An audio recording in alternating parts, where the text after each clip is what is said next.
Episode 21. We are legal, sir. We are legal. Yay! Drink today, and I didn't bring a drink with me. That's right. We said next time we hit 21, we were gonna have a drink, and Gosh. we can just do water. Cheers! Yeah, I my got friend. water. Cheers, buddy. There we go. Congratulations, 21. Yay, we did it! I can put did away it. my fake ID finally. That's Wow, right. what a big moment for all of us for that Right. moment. Right. So, Oh, man. wow. Yeah, man. It's a lot to talk about today.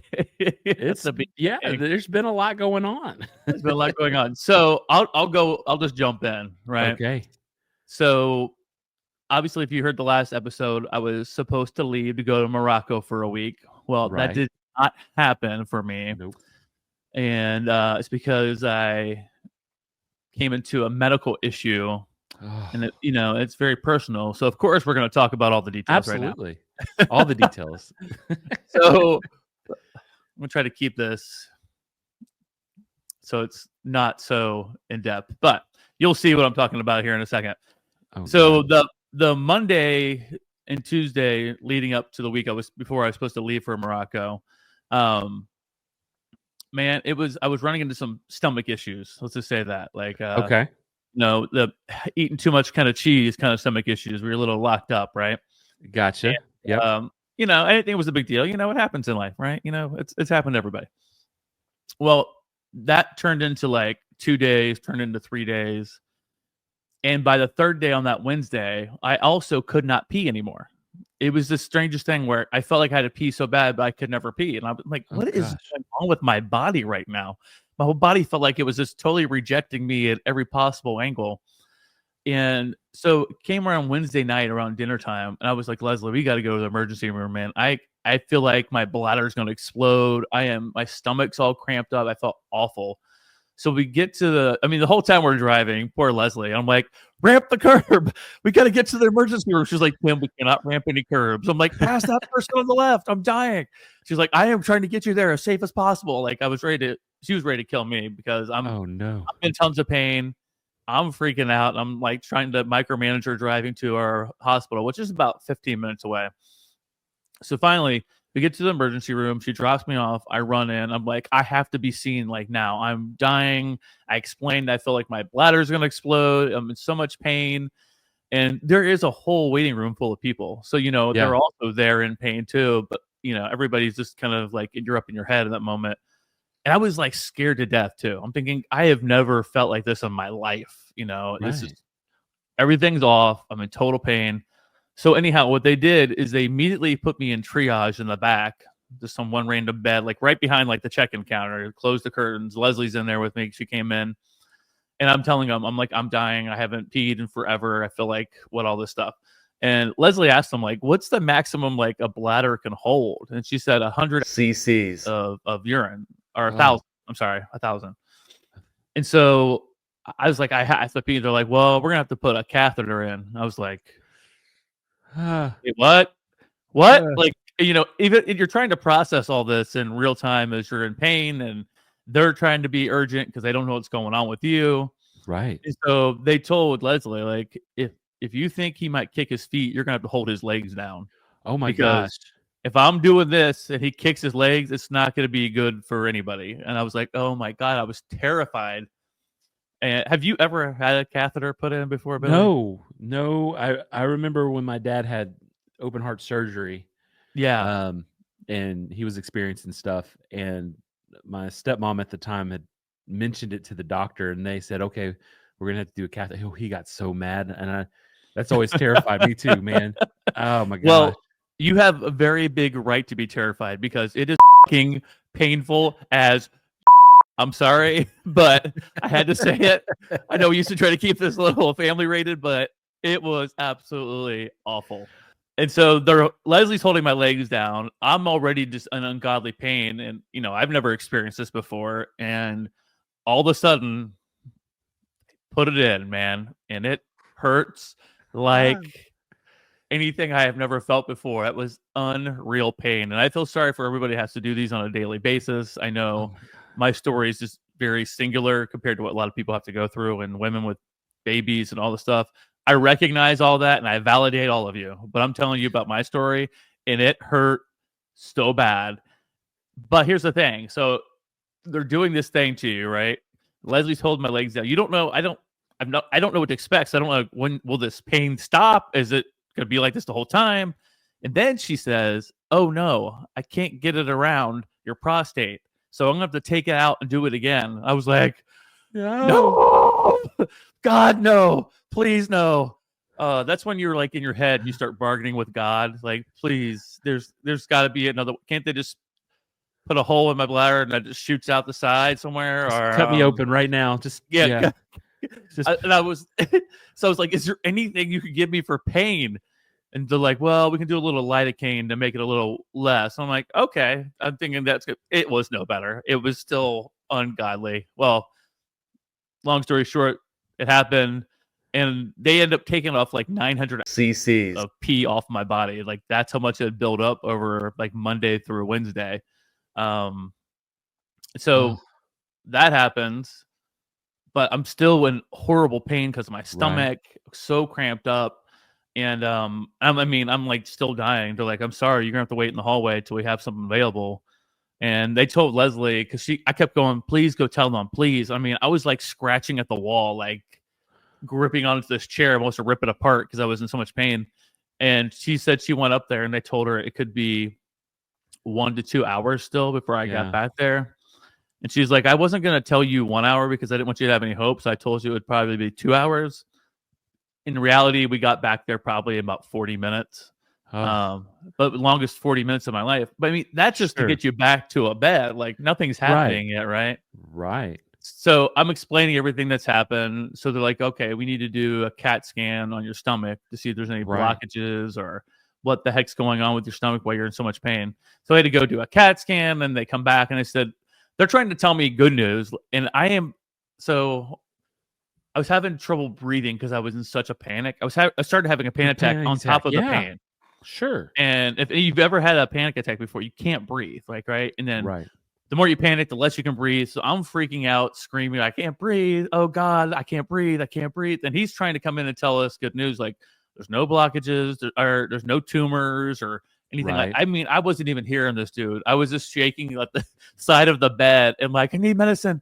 I need something. I can't breathe. These cramps." And so they end up giving me like a couple of different doses of morphine to like settle you down a little bit. Sure. I was so ramped up, it still didn't really settle me down.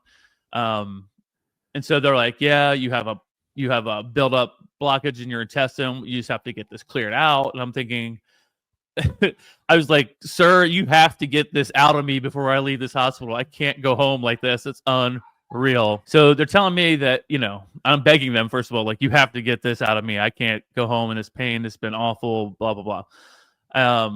So, the long story short of it is they do ungodly things to your body to make that stuff clear out.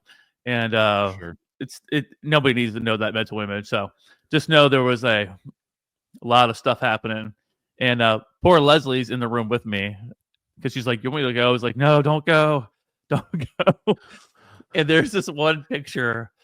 There was this one time I was going through it. And Leslie's sitting over there. I'm like, "You have to take a picture of this because we'll laugh one day. Maybe not tonight or tomorrow, but you got to get a picture of everything going down here." So she does a couple of pictures that are really funny that I wouldn't share with the public, but it's funny like after the fact.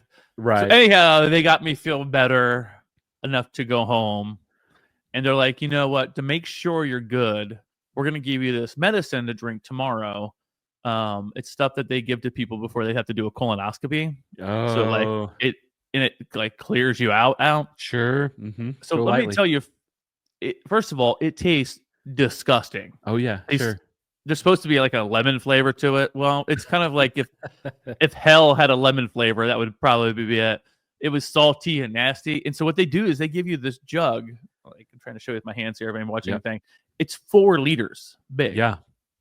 And you have to fill that thing up. You're supposed to drink that thing every 10 minutes. Yep. Every 10 minutes. I got about a little bit more than half. And I told Leslie, I said, "I can't do any more than this. I can't. This stuff I'm going to vomit in the sink if I keep drinking this nasty stuff." And trust me, a little bit over half was plenty enough to take care of all the stuff. I never want to go through that again. Oh It my was God. absolutely so freaking painful, so scary, so gross, all the things. And yeah, and so I've backed off on like everything. I'm like, I'm not eating any cheese for a long time. Oh my I'm gosh. not doing nothing. I'm taking this medicine every day, whatever it Yep. takes to make sure I am not in that freaking position again, because it was Jeez. absolutely horrible, painful, awful. And again, I feel sorry for anybody who has to go through that on a regular basis. God bless you. I'll say a prayer for you tonight. But yeah. And so anyhow, in the hospital, I was like, I'm supposed to leave to go to Morocco this weekend, and they're like, they laughed, No. like, No. you're not going to Morocco, sir. No. No. Which I understood as it went forward, because if I would have Oh my gosh. waited like by a couple days to think like, oh, because I was supposed to leave 2 days later. Yep. If I would have waited and I was in Morocco or on a plane for like 10 hours when this happened, it would have been. They would have turned the plane around. They would have. To. Yeah. There You would would have have been a medical medical. emergency landing. Exactly. Oh, So I'm thinking my about gosh. all these things, or trying to be in a airplane bathroom for 5 hours or whatever. It was absolutely awful. So I was super bummed to miss Morocco. Yep. There'll be another time we can do something again, but I'm just thankful I'm okay now. Everything was taken care of, and I was in a place where I couldn't have that support. Not that Morocco doesn't have hospitals or whatever, but just it's Sure. not the same as being home, being with your people, having someone to advocate for you, all those things. Yep. Oh my God, I'm like heavy breathing, thinking of Oh yeah, you're going amping through some yourself back up. Yeah. PTSD going through Jeez. that. But I'm sorry if it's too much for everybody to hear all the details, but I tried to keep it as clean as possible. I think you did a really well. I think there's a lot more details you left out, sir. Yeah. Yeah. Oh, trust me, there's plenty of details. I know. I know. So I'm thankful it's over, and I ended up being here this past week, and I got the rest I needed, and Yep. happy and ready to go on the next trip. Yeah. Which, let me It's just coming share up. some good news. Yeah. We're leaving this Friday to fly down with my daughter to Florida to get on a cruise the next day. We're going to be on the new Disney Treasure. Yep. For 7 nights, which is exciting. Yes, sir. Leslie was on the inaugural cruise for our company, and she fell in love with it so much she wanted to take us all back on spring break together. So we have that, and then we don't even come home from that. My daughter will fly home, and then Leslie and I will fly to the Grenadines to be at a sandals resort there for a few days for a little bit of business, a little bit of fun, Right. and then we'll be back. So Heck anyhow, yeah, with that being said, this week is bulk week for us. We're going to be recording a lot of episodes. So right? if some of our stories sound the same about what's going on right now, it's because we're recording them all on the same day, pretty much. We'll probably change our shirts every We'll once in a while. change our shirts to give you a different vibe. Yep. For our watchers out there. But yeah, so if the last episode you hear in 3 weeks from now, we sound like we're slap happy, it's probably because we're going to be. So Right. fair warning ahead of time. So Yeah. Billy, how was your past week? After I got through all my drama. Yeah, man. Well, when all that was going down, I'm texting with Leslie the whole time, and she's like, "I've never seen him in this much pain." And so, God. yeah, when we got That's the awful. clear that it wasn't like a tumor or anything, because that's the first place your mind goes to when you hear, Yeah, things are blocked or whatever. yeah, for real. And stuff like that. I just felt terrible for you, man. And I was like, yeah, he's not going to get to go to Morocco. I was like, there ain't no The way. only place he's going is to the bathroom. Oh my gosh. Yeah, there's no way.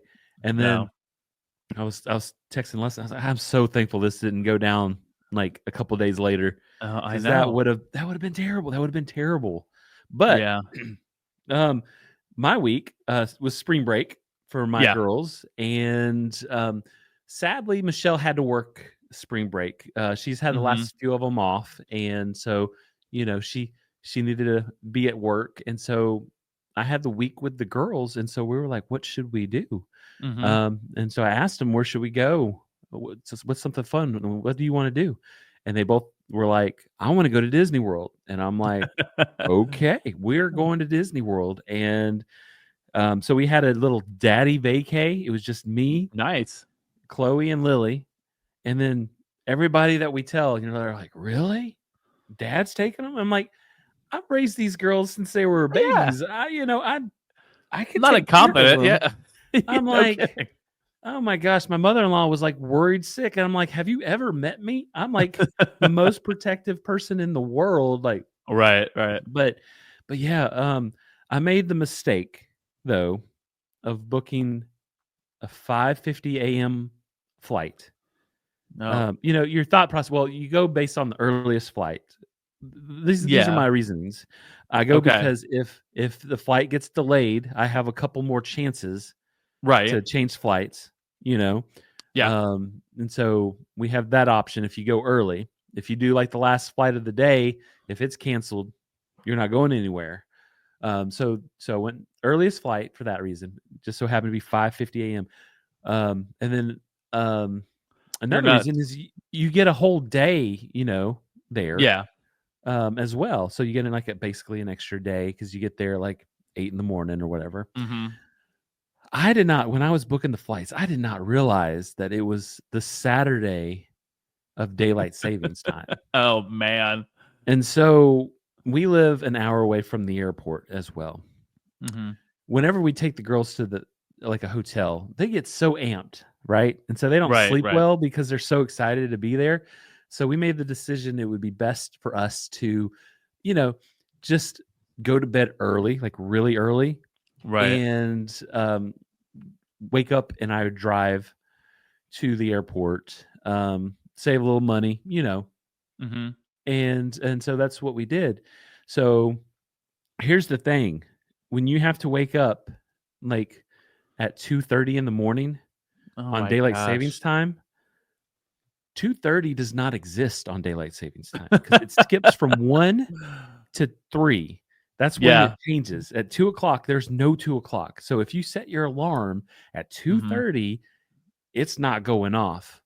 And I knew Oh. that's what Michelle did, and that's what I originally did. I had set it, and I was laying there, and I was like, "There's not gonna be a 2:30 to set it off." And so I switched it to 1:30 Yeah. because that would be the time I technically needed to wake up at 1:30 in the morning. Oh my gosh. Um, and so I was like, "Okay." So I got up on time, and so I went ahead and, got showered to get woken up and stuff, and I was like, "I know Yeah. she's gonna sleep in," because they were upstairs all sleeping together. Um And so, yeah, I'm calling her. I'm like, "Are y'all getting up anytime soon?" And I don't hear anything. "Okay, we got 10 minutes. We need to leave, right? Are y'all coming down?" And I don't hear anything. And so, she finally comes out, like I'm yelling, "Hey, we got to go." She's like, "Hey, my alarm went off at like 1:57. It was so weird. Like, I didn't set it for one." I said, "No, that was me calling you, saying hello, hello." She was so out of it, poor Oh, I thing. bet. But we got to the airport.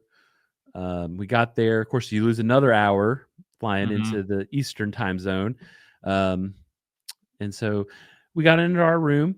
We stayed at Port Orleans Riverside in a Mm-hmm. royal guest suite, which the girls wanted because they wanted that princess vibe, and Oh, that's of a princess course. themed room. They're super excited. Um, we took a little nap, and then we went to Disney this year is doing a thing. If you stay at one of their resorts on your arrival day, they Mm-hmm. give you access to one of whatever water park is open. And so Blizzard Beach was open. So when we got up after our little nap, Mm-hmm. we went down to the water park and swam and had a great time, and then went back to the resort, had dinner Mm-hmm. there, and just went to bed for the night. And then we started our Disney vacation. And then, let me tell you, it Yeah. was the sweetest week. We had an amazing time. Oh, that's awesome. Rode all the rides they wanted to ride, and of course, my oldest is terrified of Pirates of the Caribbean. She doesn't like the drop. Oh, okay. Um, and so she's not scared of the pirates. She doesn't like the cannonballs going off, in the water. Like getting splashed. Yeah. Yeah, but she doesn't like the drop.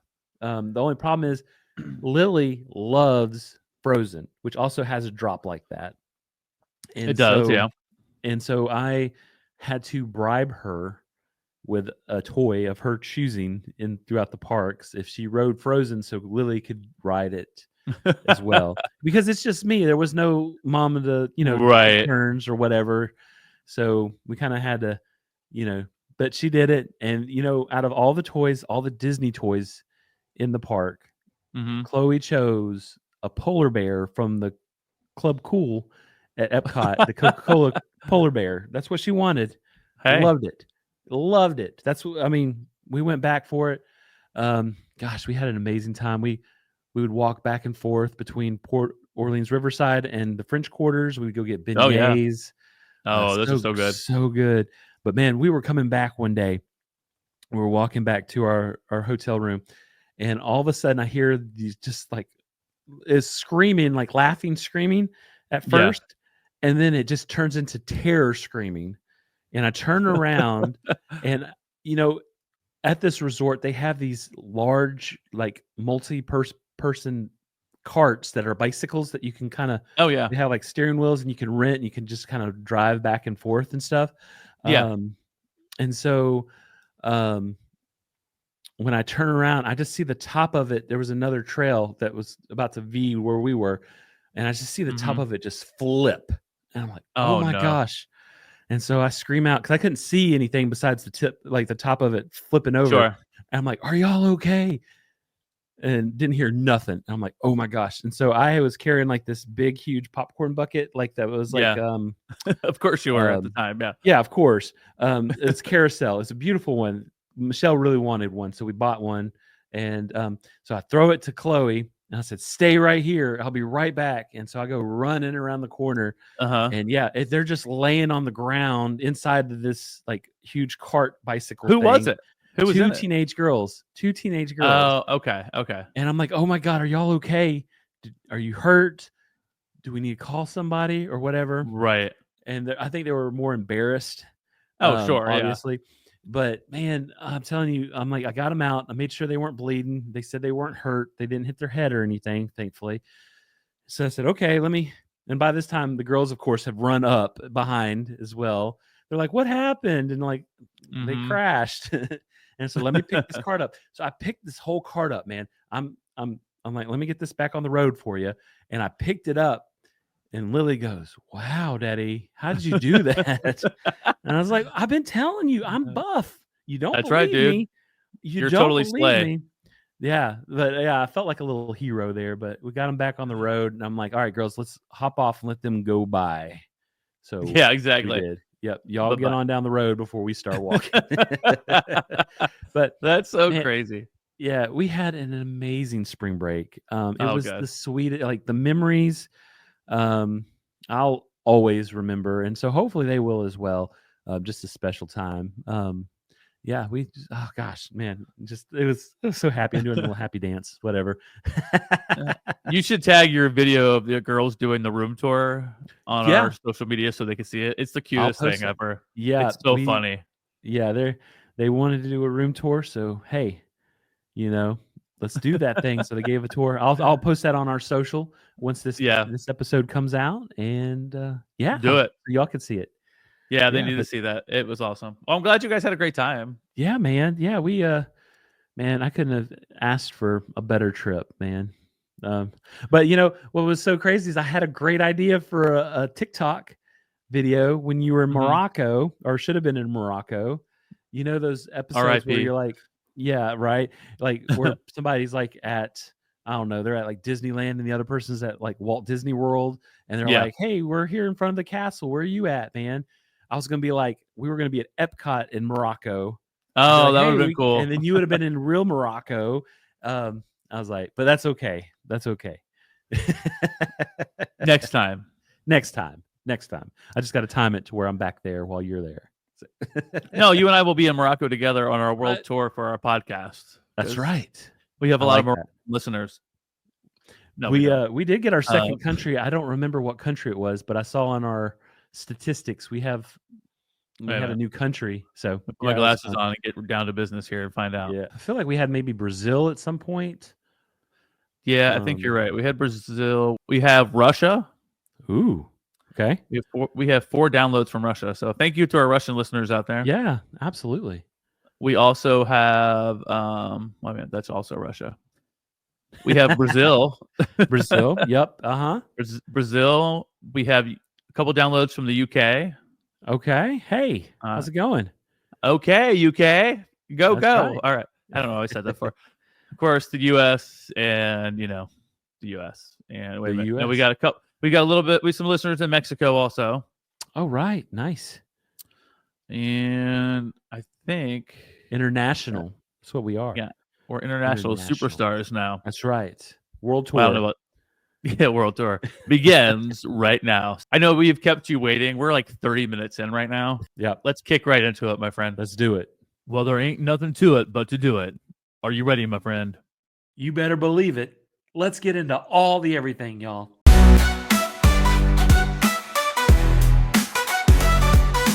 All the everything, we've got it all. We've got it all, small, weird or tall. So grab your snacks, sit back, don't stress. Cause Tim and Billy talk about the randomness. Information prone to UFOs will take you where the weirdness goes. It's two guys talking way too loud about stuff that makes no sense, but we're kinda proud.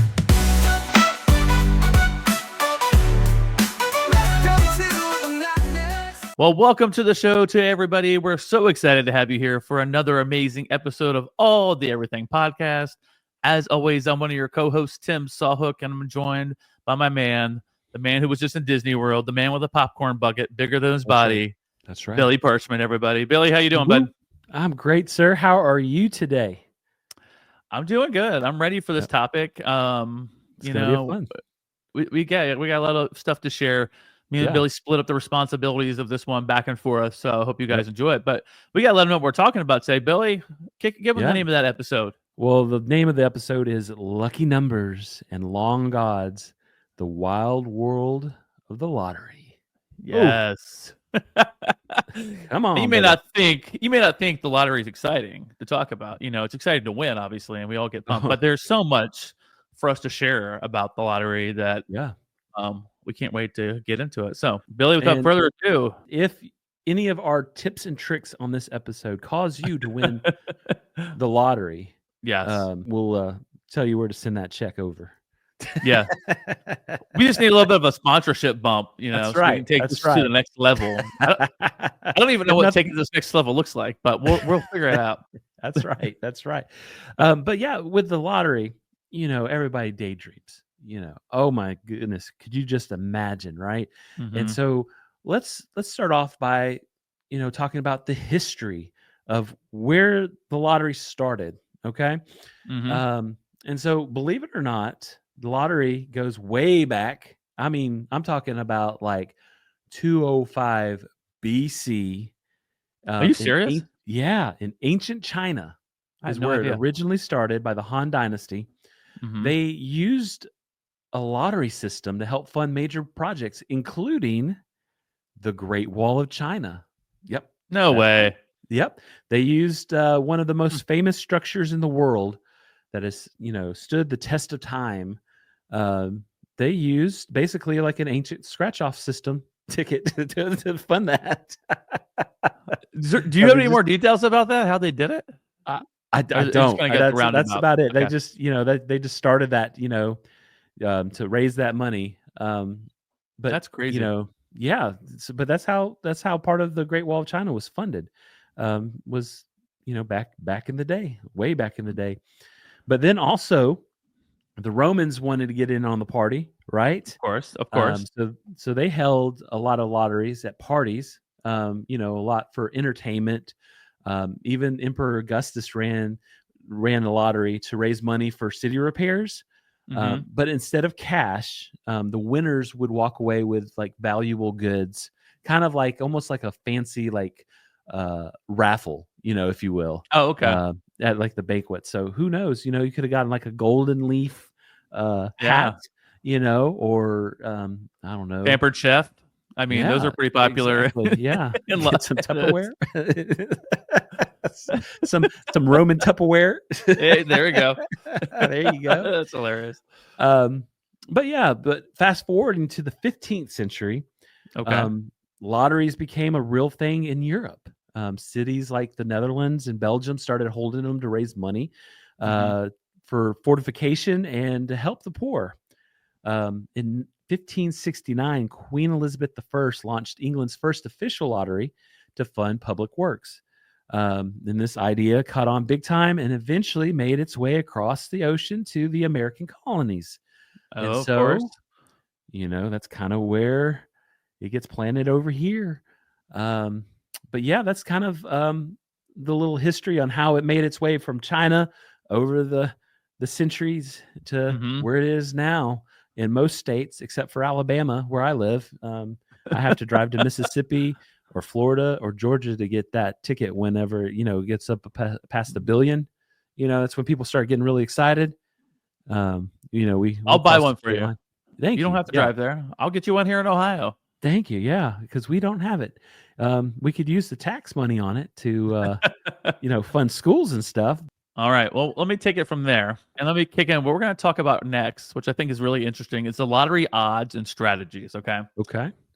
Back to Tim's story time glass. I don't know why I feel like I have to tell everybody I'm wearing glasses. I wear glasses, people, because I'm blind. Let's right. get over it. So, lottery odds and strategies. What are your real chances, right? So, breaking Okay. down the odds, can you really improve your chances? So, when the research I did, it was like one of the first things that said, let's get straight to it. Lottery odds are just pretty much brutal. Like you're pretty much Right. screwed going right in, right? Uh-huh. So take the Powerball, for example. The odds of winning the jackpot is 1 in 292.2 million, right? So you're telling me there's a chance. Yes, exactly. And then for the Mega Millions, though, it's Oh. 1 in 302.6 million. So Ooh. they break it down. They say, put this in perspective. You're 250 times more likely to be struck by lightning in your lifetime. You're more likely to become a movie star, or get hit by a meteor than win the jackpot. Oh man. So I feel like with my odds alone, I might get hit by lightnings or hit by a meteor. Isn't that crazy though? That is crazy. So you have a better chance of being a movie star, Billy, than winning any of the Mega Millions or just the Powerball in general. But so they ask here because people wonder, can you improve your odds? So they say technically yes, but meaningfully there's not really much to it. So here's what they suggest, which it seems like common knowledge, but buy more tickets. Sure. They say buy 10 tickets instead of 1, increase your odds a little bit. But now, even at 10 tickets, your odds are still 10 in 292 million. Still not great, right? Sure. Or they suggest joining like a office lottery pool, right, where people buy a lump sum of tickets, but then at the end of the day, your odds are still not great because you still have to split all the money with whoever got involved in that. Drama. I remember when I worked in an office, it was like a big thing coming up for like the mega. There was like a pool of like 200-300 people who had paid to buy these tickets, like tons of tickets to be able to do it. And they had a spreadsheet of whose name, who paid, all this stuff. I don't know what kind of nightmare that would have been if we actually won anything, but oh man. But especially I don't know if I want to be, associated with some of those clowns I work with anyhow. So if you guys can't tell, I didn't win, I'm just sitting here in my poor basement. I'm just kidding. We're very lucky for what we have. Anyhow, but yeah, so the odds are there really aren't really many chances. Just like buy more tickets, get in with a group of people. The bottom line for this, the lottery is a game of luck. No amount of strategy will make those odds better in any meaningful way, even though you think you can. And we're going to get to a little bit more of superstitions and what people do. But as far as odds, you're really kind of screwed. There's not any real strategy into it. But we're going to talk about that right now. So, like I said, people have popular strategies, things they try to do that people swear by, but pretty much mostly don't work. So, there's like tons of lottery hacks, right? So here's the first one: choosing unlucky numbers that no one else picks, like 13 or 39. What they say, that doesn't increase your chance of winning, but it just means you might not have to share the prize if you do win, because there might be random numbers that other people did not pick, right? The numbers drawn are always random, and the machine does not care about your favorite numbers or any of your like weird things you like to do. Right. So this kind of like put perspective for me on this part of the thing. They were saying that people use birthdays or anniversaries. This says this actually limits your number range because most birthdays fall between 1 and 31, obviously, but lottery numbers go so much higher. So you might miss out potential winning numbers if you're always just doing the same small ones over and over again. And I was like, oh, that makes sense. That's probably why I never win, because I do all these anniversaries or birth dates. Do you have any lucky numbers that you choose? I do. Number 34. That was my basketball number. That was Shaquille O'Neal's. Yep. That's when he played for the Lakers. That was his number. I'm okay with doing 32 as well. His number when he played for the Magic. And so, it's all about Shaquille. Yep. But yeah, usually 34 is somewhere on there. Okay. Do you ever do like birthdays too or anything if you're picking all of them? Usually, it's usually my mother-in-law going over to Tennessee, and I'm like, finding out. I'm like, hey, give me $20, and I'll Venmo it to you. And then so it's usually just get the random numbers that they do. I kind of use those same kind of lucky numbers when I play roulette, like on cruise ships and stuff. Yeah, and I should probably space it out because I don't win all the time, not a lot anyhow. So anyhow, then there's people who look into the hot and cold numbers, right? So some people track which numbers get drawn most often or not at all, right? And why it's interesting, lottery numbers are random, but previous results don't always influence future ones. So you might think, okay, they haven't picked 38 and 45 and all this in a long time. It has no bearing, right? It doesn't matter what. But people, have those kind of things where they're like, all right, I'm going to get the hot numbers. I'm going to be on it. And then picking the same number every time. Some swear by consistency, hoping that their quote-unquote lucky numbers will eventually hit again. But it makes no statistical difference. But hey, if it makes you feel lucky, go for it. Go for it. It's all about that good feeling of luck. So here about some strategies with some new numbers. Billy, what do you got for us next? All right, so let's go ahead and we're going to move on to some famous or historic lottery winners. And just give you some stories that have happened over the time. All right, I'm excited about this. Yeah, this one's going to be kind of fun.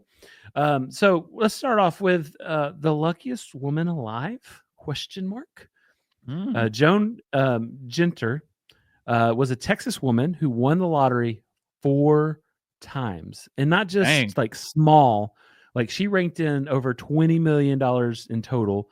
Wow. Some people think she was just extremely lucky, but others speculate she cracked a pattern with the scratch-off system. She had a PhD in statistics from Stanford, so the verdict's out there. But kind of moving on, let's talk about William Bud Post.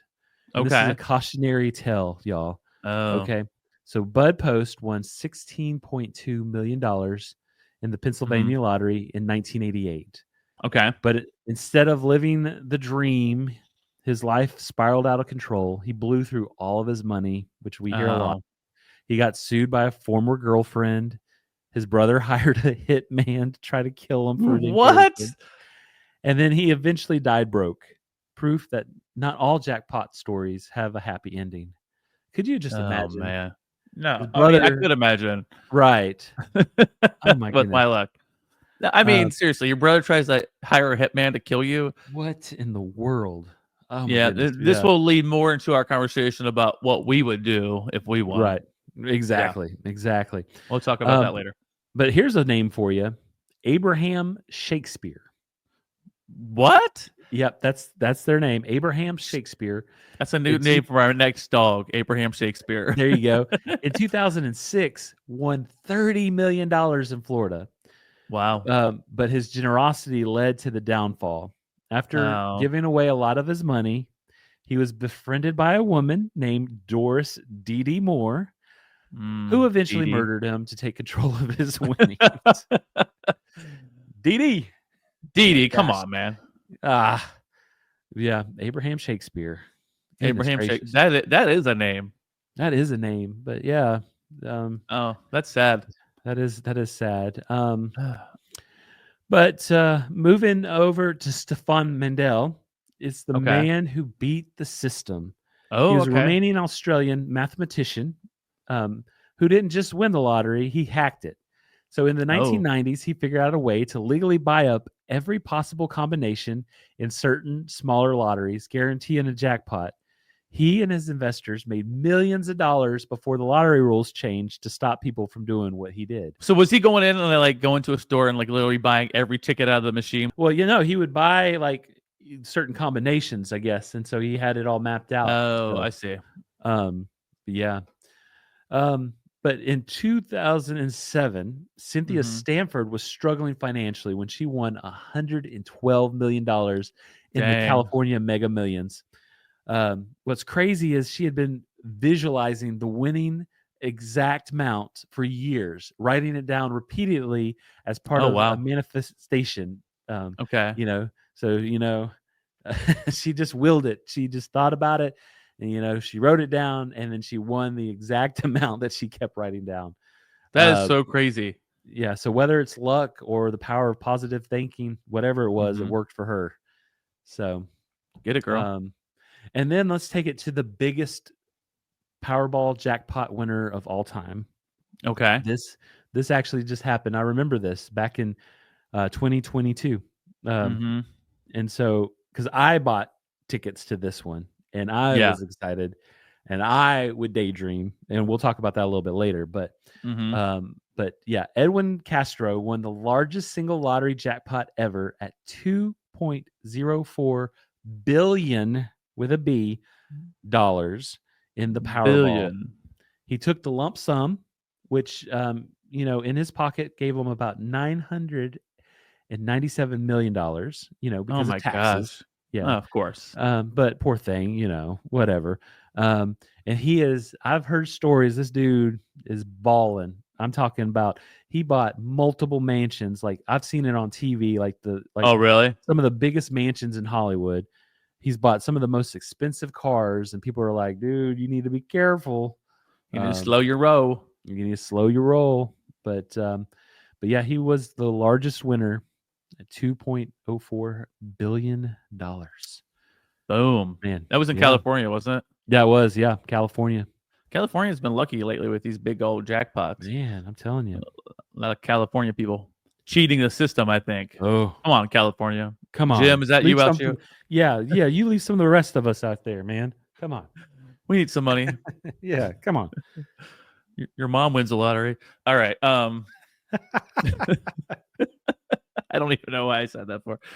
Anyhow, now we're going to talk about the part that gets people to play the most, and that's the psychology of playing the lottery. Ooh. All right. Now, so let me break this down. Why do we play when the odds are so bad? Like I read about it just shortly ago. The odds are like 1 and you better chance of being a movie star and all the things, right? So the fascinating part is it's for most people, it's hope and escapism. Think about playing the lottery gives people a brief mental escape from their everyday life, good or bad. Even just imagining what you would do with millions of dollars can trigger a dopamine hit in your brain, right? It's so nice. In a little dose of happiness and a happy dance. Yeah, you get that. So, I mean, really, if you think about it, let's give somebody some kind of little bit of false hope because there's not chance you're going to win that. Right. Someone's going to win, but it's not going to be you. It might be you if you're watching. It could be you. It could be you, listener and watcher. Then there's the what if thinking, right? Humans are naturally wired to imagine the best case scenario, even if it's unlikely. That $2 ticket becomes a dream machine for you, sparking thoughts of quitting your job, traveling the world, or helping your family, or hiring a hitman to kill your family so they can't come for your money. Oh, my goodness.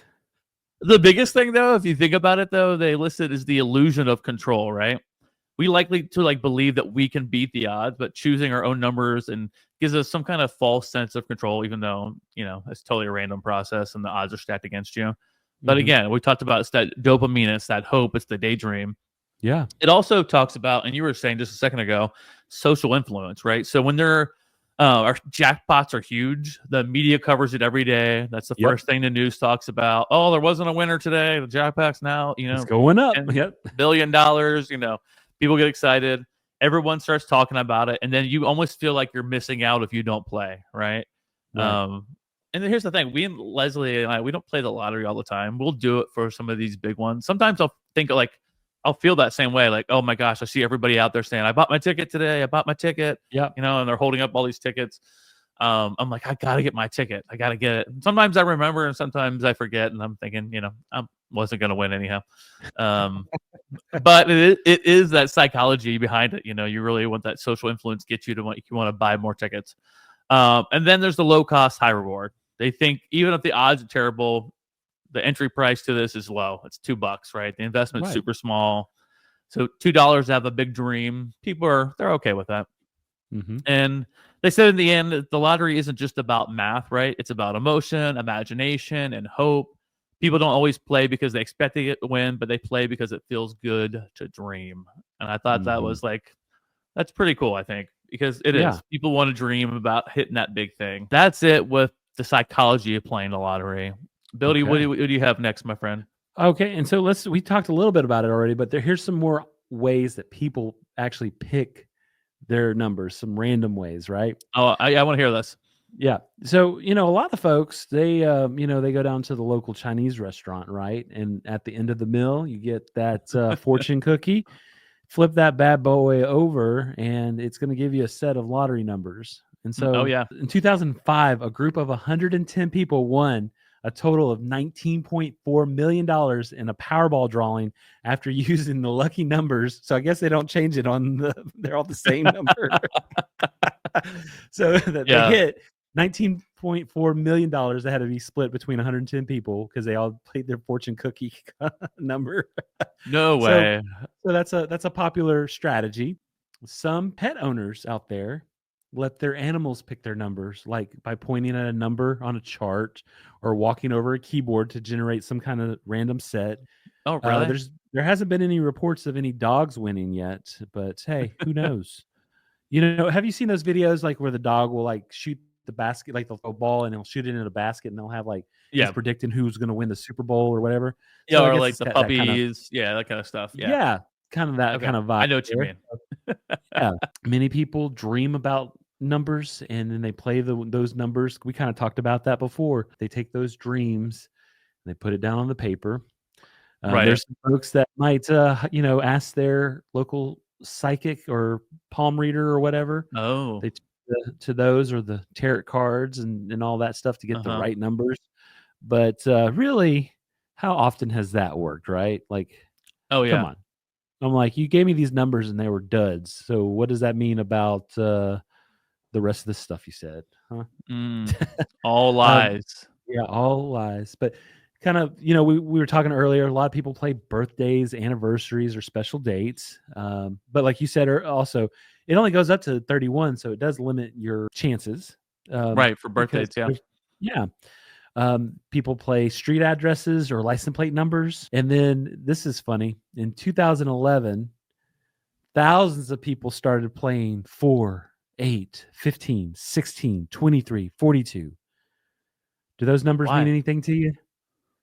2011, there was say it again.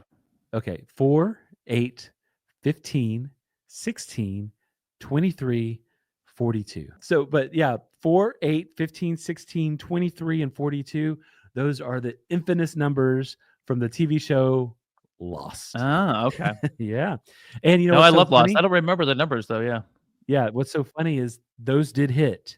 And so thousands of people had to split smaller prizes because they all played that same number, which is crazy. That's crazy that it actually hit. Yeah. But all the people playing the number, I forgot all about the numbers thing with Lost. Lost using show. Yeah, but like how I do a lot of times, they just do random number, like where they pick them just randomly. They let the machines decide. That does that. That's what I do. Yeah, I do that a lot too, especially if it's super popular and there's 1 billion people in line, because the line will go out the gas station door when it's like in the billions or whatever, because everybody's got to get their tickets. And so I just be like, I want $20. I want all the Mega Million Powerball number, whatever. Yeah, double it or make it awesome, because they have like add-ons and all this other stuff. I want all Do they the have one money. call it making it awesome? Hey, I want you to Yeah. make this one awesome. I want you to make it And, awesome. I'm ordering an awesome ticket, please, sir. A New Jersey man once claimed he won the lottery using numbers he got from tombstones when he visited a local cemetery. He took some dates off of the gravestones and Mhm. created some numbers and won. There's one farmer that lets his chickens peck numbers from corn kernels that he puts on the ground. And I don't know if they won or not. But yeah, people use random ways to pick their numbers. So we kind of want to hear, what's your strategy? What do you like to do? Do you have a special Yes. number or a special series of numbers? So let us know. And have you ever won?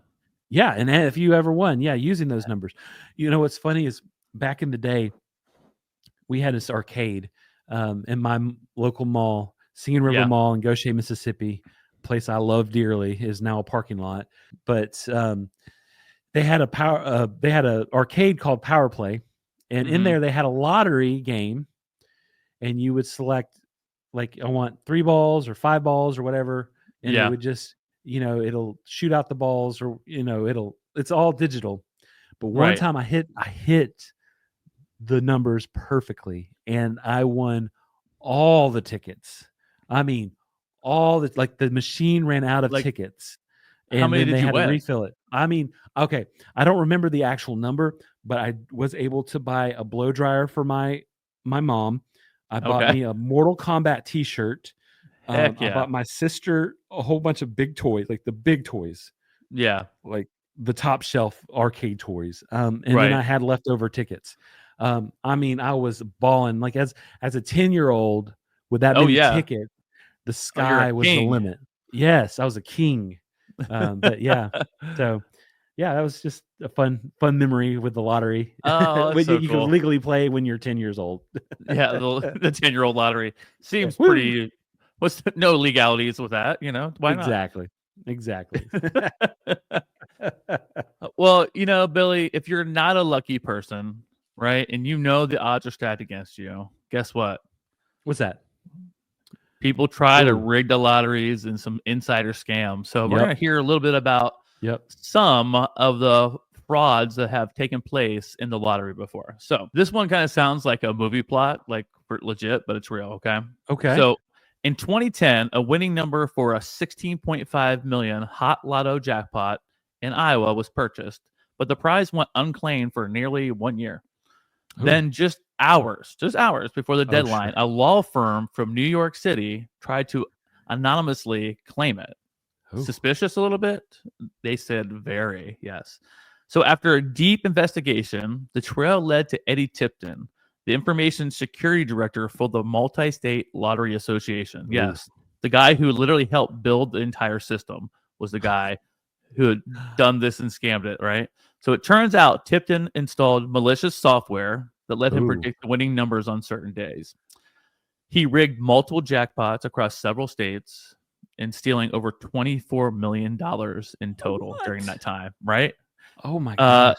He was eventually caught thanks to the surveillance footage of him buying the ticket, and he later confessed.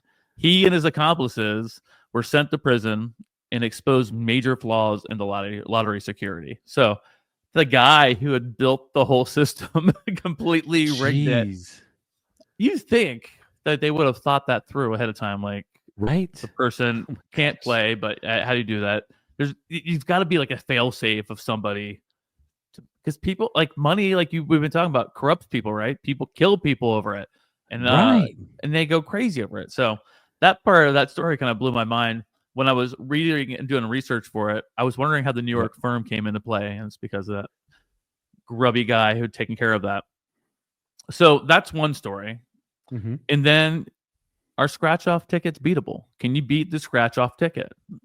Some people had a conspiracy that turned out that it might have actually worked. So most people think of scratch off tickets as pure luck, right? But some math nerds and data scientists have found ways to spot patterns, like you talked about not so long ago, and improve their odds. For example, in the early 2000s, a Canadian statistician named Mohan Srivastava, I think I actually got that.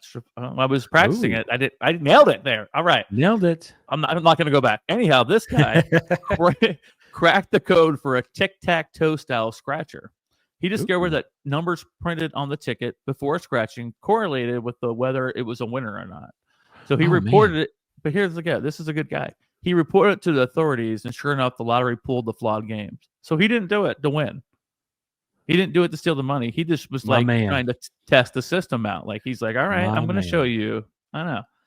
I was like, oh, a good guy who didn't try to steal all the money. Then 2 days later, he tried to rob a bank. No, I'm just kidding. Oh, could you imagine? Could you imagine? We talked about crime doesn't pay when we talked about Alcatraz and all that stuff. Oh, that was hilarious. Anyhow, since then, there have been a number of stories. People using data mining, tracking serial numbers, or scanning public lists of winning tickets to improve their chances. It's not exactly a quote-unquote cheat code, but there's definitely a little bit more to it than just luck sometimes for the scratchers. So that said, lotteries constantly update how they print, distribute tickets to make these methods a little harder to exploit. Okay.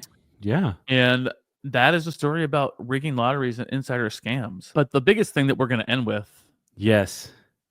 And this is the fun part, right? This is the fun part. What do you do if you won the lottery? What would you do if what you is won? your dreams? What like we were talking about the dopamine with the dopamine high that you get when you buy that ticket, you know, when you just daydream. You know. Oh yeah. What is that? What are those dreams? Yeah. What are you doing with all that money? I'm going to let you go first, Billy, and then I'll talk about this or what I would do and some stats that go along with those kind of things. The first thing I'm going to do is I'm not going to tell anybody except for Michelle. Yep. I don't even think I would tell Chloe and Lily, not because I don't trust them, but you know, loose lips. Loose? No. Yeah. Oh, yeah. You tell hey, we won the lottery. But, you know, there will be signs, though. I won't say anything, but there will be signs, right? I just joking along with my pastor a while back. I'm like, yo, if we ever won the lottery, would the church accept it? he's like without hesitation. Exactly. And as long as you take care of the church and take care of God. Yeah. And so we would tithe 10%, you know, and so if they do accept it, that's great. If not, they can accept the money we make off the money, you know, I get loophole, I guess, whatever. Yeah. Because, you know, you got to be smart, you got to invest, you got to do the things as well. Oh yeah. But the biggest thing that I would like, the biggest splurge that I would do is I would buy a house in the Golden Oaks neighborhood at Walt Disney World. Oh my gosh. That is like a dream. Like you're like right there in that neighborhood, and these houses are themed. They have like they could be subtle or it could be just over the top. Like there's this one house I was looking at the other day that was themed after like the French town that Belle was from. And like, the courtyards and the architecture and stuff. I'm like, oh man. There's actually only one house for sale right now. It's like an Italian design. It wasn't as Disney. It wasn't as Disney as I would have wanted. But you know, when you have that much money in this daydream scenario, you can change it to what you want. But that house right now is going for almost $10 million. Okay, I was going to ask you what they averaged. Yeah, and so and I think that one was kind of one of the smaller ones on the lots. But yeah, they have all kinds. I mean, I could be living next to John Stamos or Pat Sajak. They both live in that neighborhood or have houses in that neighborhood. But that would be our Florida house. I don't think we would move from Alabama. We would just travel. I've asked Michelle multiple times, would you retire? And I don't think she would. You know, or at least not for a while. I think she would go cut back on her days. I was going to say maybe work a little less. Yeah, go in 1 or 2 days a week or whatever. But yeah, I don't think she's put too much time in it, and she loves her job and loves her patients and stuff like that. So yeah, I think she would keep doing that, and we would I just travel. mean, You know, she's done the 2-finger sweep. So oh yeah, if you guys don't know what that is, put her if you worst jobs, y'all. Listen to the worst jobs episode. yeah, if you don't know what the 2-finger sweep, go back and listen. I think that's episode 5 or something. I don't know. Yeah. Anyhow, yeah. So Oh once my you've done gosh. that, you're committed. Yeah, no, here's the question though. Did you get a 2-finger sweep last week? I can't confirm or deny the amount of fingers that were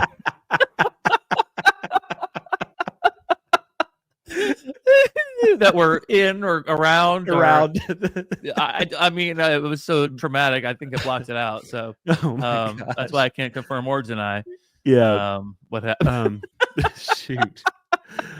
Oh man. God. But no, we would just travel as well. Yeah. I don't see us buying a, super crazy car. I like my dream car is like a Ford Bronco. Oh yeah.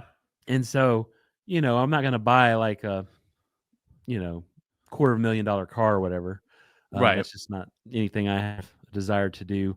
So I'll probably just buy a truck or, a Bronco or whatever. Mm-hmm. And stuff like that. Stuff like I like. I mean, I drive a minivan right now and I love it.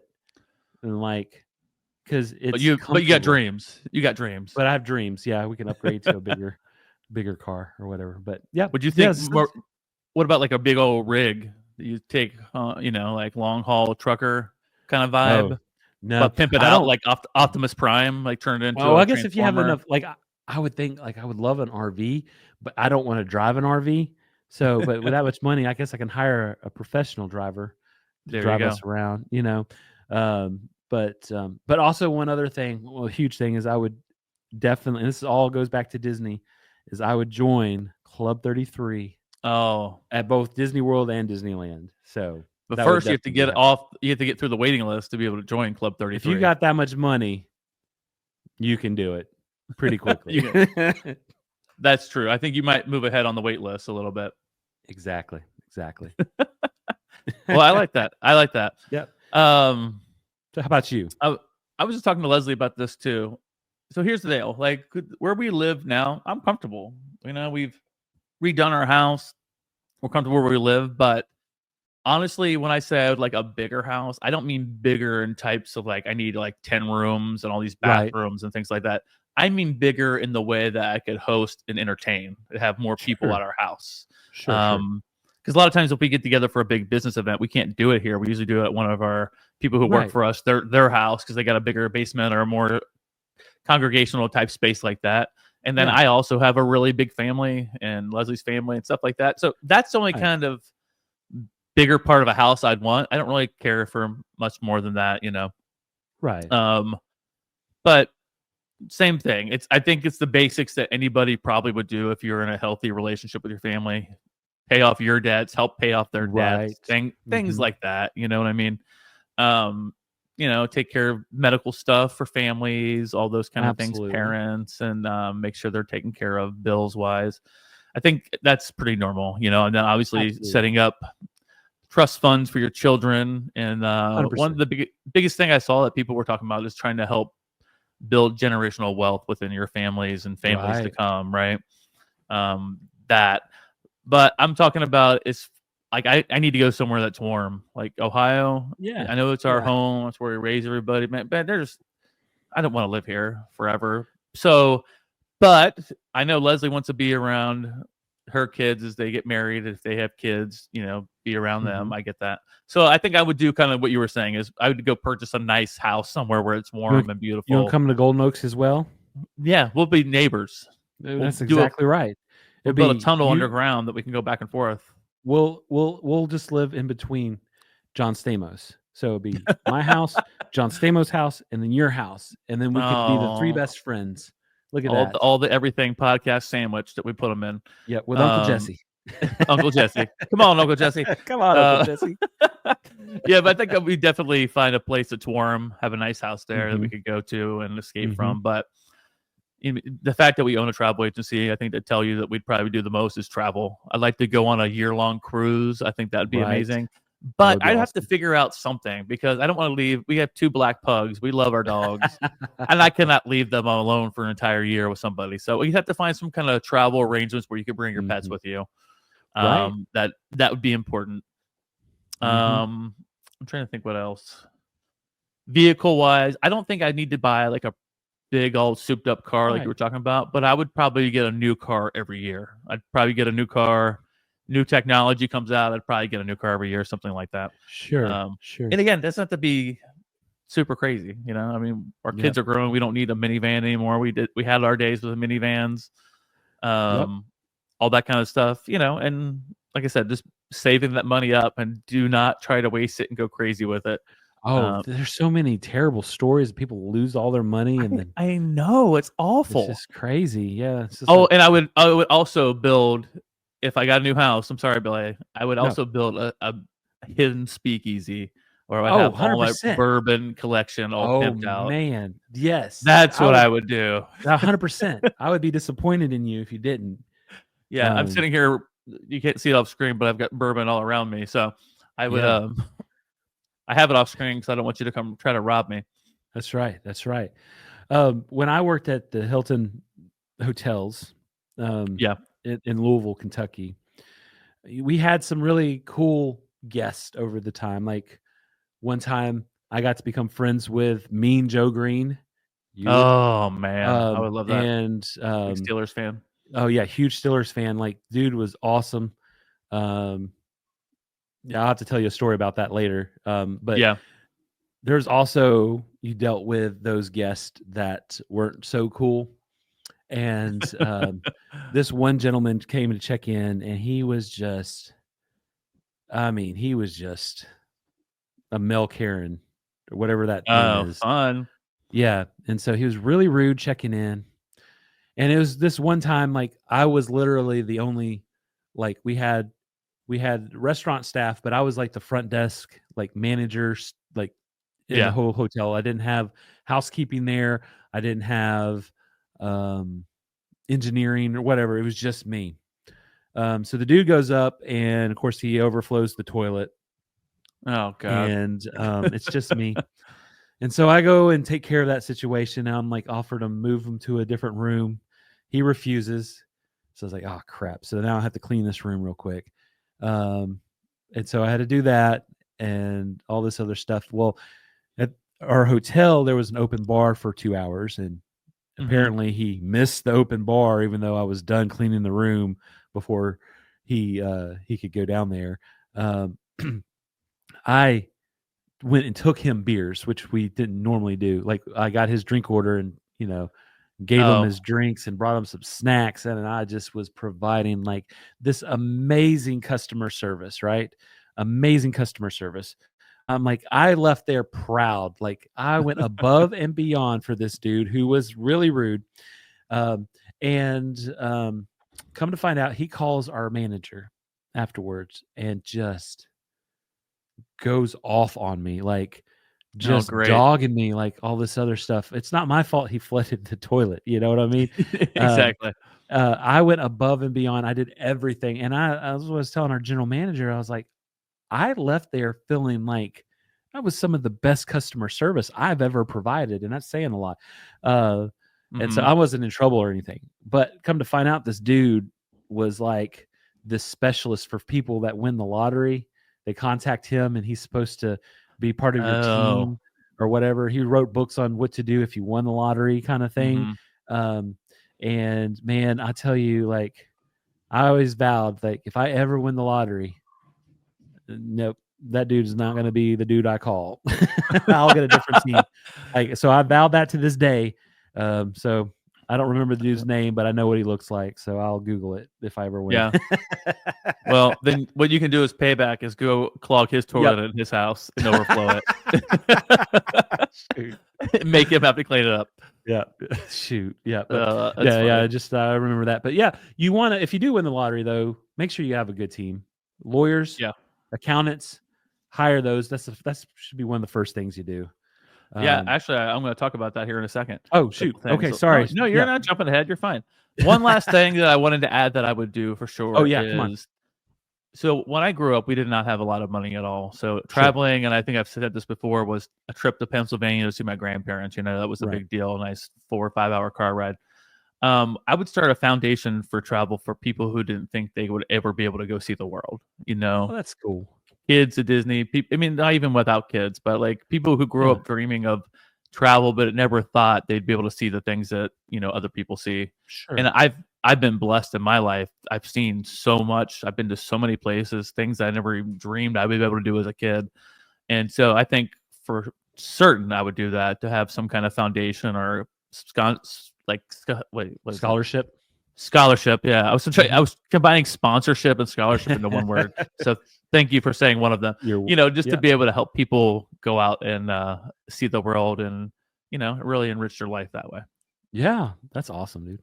Yeah. Heck yeah. So Billy, if you noticed, didn't say anything like that. So you know who has a bigger heart, me or Billy? Yeah. No, I'm keeping all my money. Ain't no children going anywhere on my dime. No. I am buying my mama a house though. Oh, there you go. Yeah, a new house. She has a house. Are you gonna build like a compound? Yeah, she's right. She's living in the bayou right now. Yeah, she's in the bayou. So along these lines, I have a couple things I'm going to go over really quick. So one of the big things was, how much money do you actually take home after taxes? Okay. Right. So there's the lump sum versus the annuity people can pick, which is usually, if people get the lump sum, it's usually about 60% of the jackpot. Right. Mm-hmm. And, you know, give me an example. If it was $500 million, you'd end up with $300 million. Right. But but federal taxes come in. Mm-hmm. So what they do is they take 24% of it up front. Mm-hmm. But they said that your final tax rate actually is 37% by the time it's all said and done. Everybody gets their money. Yep. Right. And then state taxes, depending on where you live, can hit you hard. Like California, Texas, and Florida, they have no income tax at all. So that'd be a great place to win it. But New York is one of the worst ones with like almost 11% tax on that. So, and then the best and worst ways to spend a lottery jackpot. Best ways to spend, like you were just saying, hire a financial planning team, someone to help you out, attorneys, accountants, pay off all your debts you can possibly think of, mortgage, student loans, credit cards, all the things.